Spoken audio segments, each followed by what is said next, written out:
I've said this many times on the podcast. I've written about it in my books. Avoidance reinforces anxiety. When our children are having a hard time and they avoid the thing that's causing them difficulty, it can reinforce the anxiety by making them feel better because they avoided it, hence reinforcing the avoidance and making everything feel better. It's a vicious circle when we want our children to be strong and resilient, but they're struggling.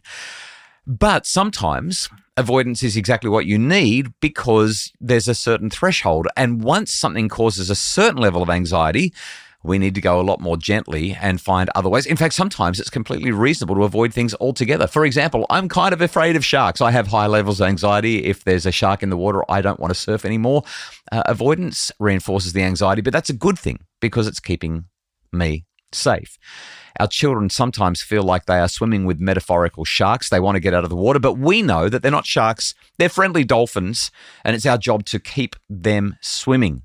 Today on the Happy Families podcast, we answer a tricky question from a mum dealing with exactly that challenge. Stay with us.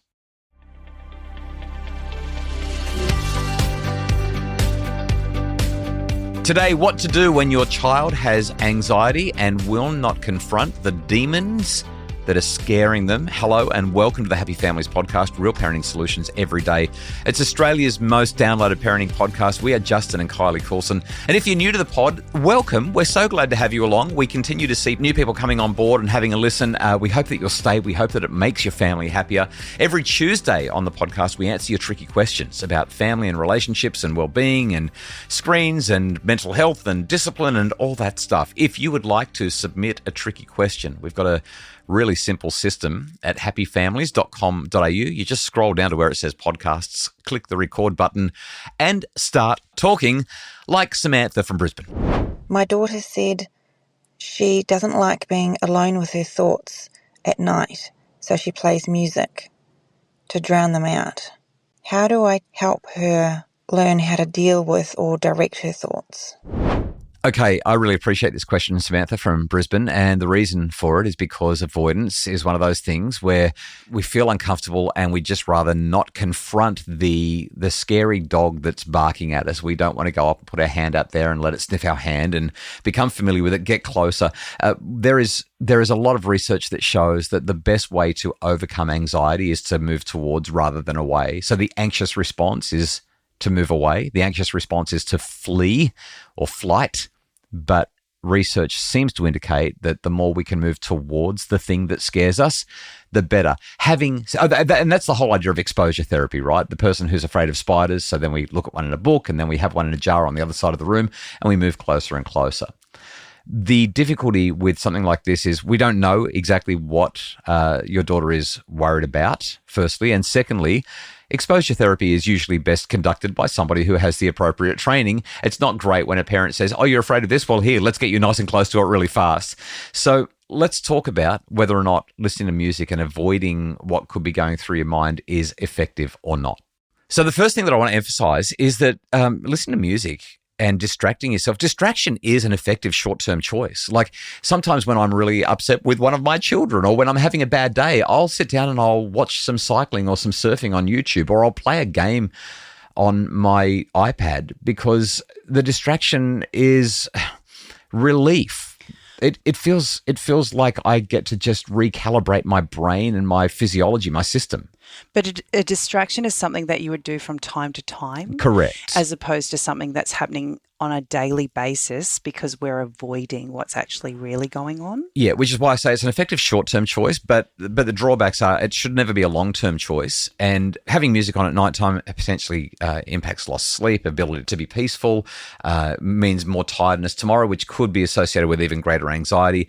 And it does make avoidance the primary coping strategy. So I would suggest that there's other stuff we can do here. One thing that I'm stumbling around here because I'm going to sound a little bit woo-woo. No, I think it's not that you're going to sound woo-woo. I think it's that you have to acknowledge that I was right. That's what I think the problem is. All right, so essential oils. I'm just going to say it. I'm just going to say the word. No, I don't sell them. No, we're not trying to flog anything here because anything with network marketing kind of gets some people's hair standing on end. But we have found essential oils to be incredibly effective, and I've shifted on it completely. doTERRA, anyone. Oh, gosh. There is actually research. You don't hear about it much, and I think it's because of the connotation and the woo-woo-ness. But once upon a time, nobody talked about mindfulness and meditation either because it was too woo-woo. And now it's a central pillar of wellbeing research. And I really do believe, in fact, I just picked up a book recently by Ethan Cross from University. Well, if Ethan says it, then it must be true. University of Michigan, and he runs the emotion control lab at Michigan University, and even he's talking about how using fragrances can be anxiety reducing. So the research evidence is there now. Anyway, we need to talk about some other ones. Let's do that after the break. We're going to get a little bit more. I was going to say my thing. Oh, sorry. Anyway, that's me just getting it out there and saying that it could be helpful. Well, I have a few extras, and these were really beneficial to me as a teenager. Right. So I think one of the most important things to do when our kids are struggling is to actually take time in that quiet space to sit with them. And if they're not open or willing to chat about what's actually going on, they might not even know what's going on. One of the best things I think we can do is point them to gratitude and just having a few moments each night where we can sit together and talk about the things that we're grateful for. It changes the mental construct that our children then fall asleep to. Yeah. So I'm just going to put one gentle caveat in there, and that is that if you have a child who is highly elevated emotionally, that's not the time to say, if you just think of some things you're grateful for, you'll feel better. No. That's not what I was suggesting. Yeah, it's got to be in a different context altogether. We're just talking about what's good in our lives. Yeah. So whether you're religious or not, you have a prayer with each other, or it's just about quiet time. It's just about connection. What are you grateful for today? And if they're struggling, you could share the things that you're grateful for. The other thing that I think is really important, she doesn't want to sit with her feelings, right? So the problem we have is when they're inside, they're trapped. And they just go around. A friend talked to me about the monkey brain, literally just going around in this kind of just whirlwind of thought, and we can't actually put words around it. And so she taught me to just do what we call a thought download. Literally, there's no filter to it. It's just journal and write. Dump it down, yeah. And as a child, I used to do this all the time, didn't realize it was a thing. But I read my journals now and think, poor person who has to read this in 100 years' time, because it was literally... poor little Kylie. If there wasn't anything scary, it was just I wrote everything. And I couldn't actually go to sleep until I'd done it. But I think that was a really important part of my progression as a teenager. All right, so quick summary. We've got music can be effective. We've got the woo-woo essential oils. We've got gratitude, and we've got a journal, emotional dump of sorts. I just want to quickly highlight that whole getting it out thing.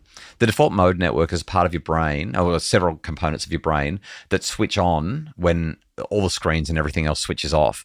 And it's really important for kids to figure out who they are, that their default mode network is active. Unfortunately, too many kids today have suppressed default mode networks because their brains are always fixed on screens, and they never get to do the inner work and the deep thinking that's necessary to figure out who you are and what your life is about and find meaning and purpose and so on.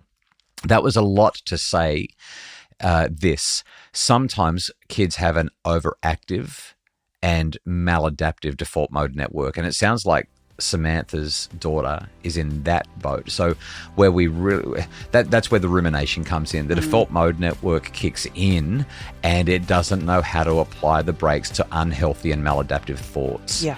And so all of these strategies are designed to do that. I've got three more quite psychologically oriented ones right after the break.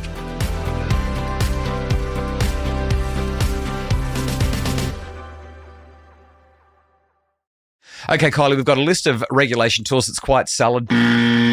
Quite salad? Quite salad. I was going to say, is that another word? I haven't heard that word No, before. it's quite solid. Let me say that again. Oh my goodness, we've got a salad list. We've got a list of. Now, I just want to emphasize, we're not trying to eliminate difficult thoughts. What we're trying to do is have a healthy relationship with them.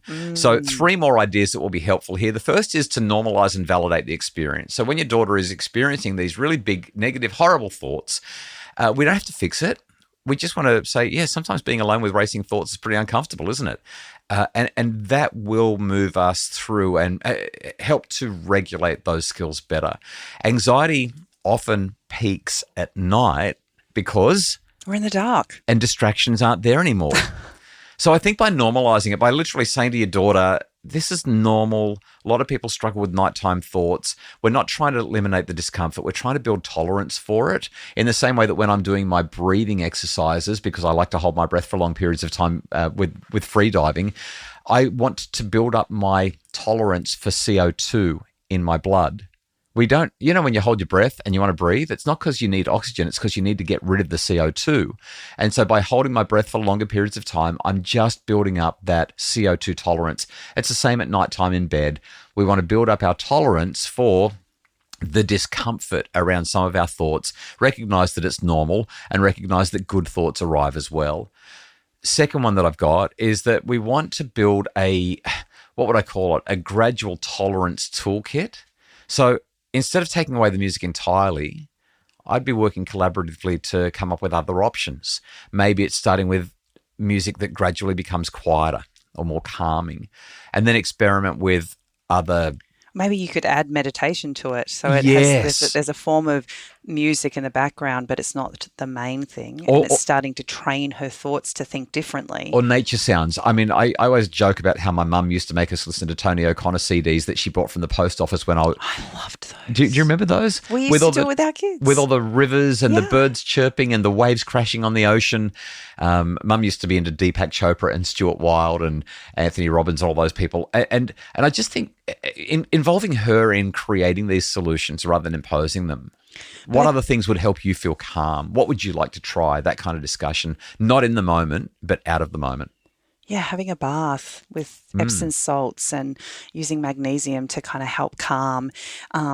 Touch. I don't think we put enough emphasis on the so importance glad of you said that. touch and how important that is to helping co-regulate. Yep.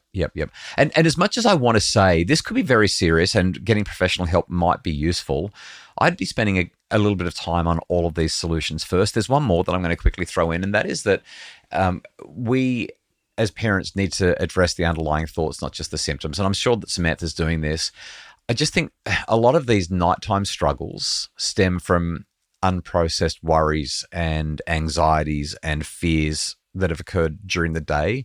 So we want to create lots of opportunities where she's able to process what's on her mind with us. We're not trying to solve everything. We're just saying, hey, tell me what's going on. I'm here for you. I want to hear you. I don't want to leave you alone with your thoughts. Sometimes the racing thoughts are less about the specific content and more about just feeling overwhelmed and unsupported. I don't think that that's the case in Samantha's situation, but it's worth highlighting.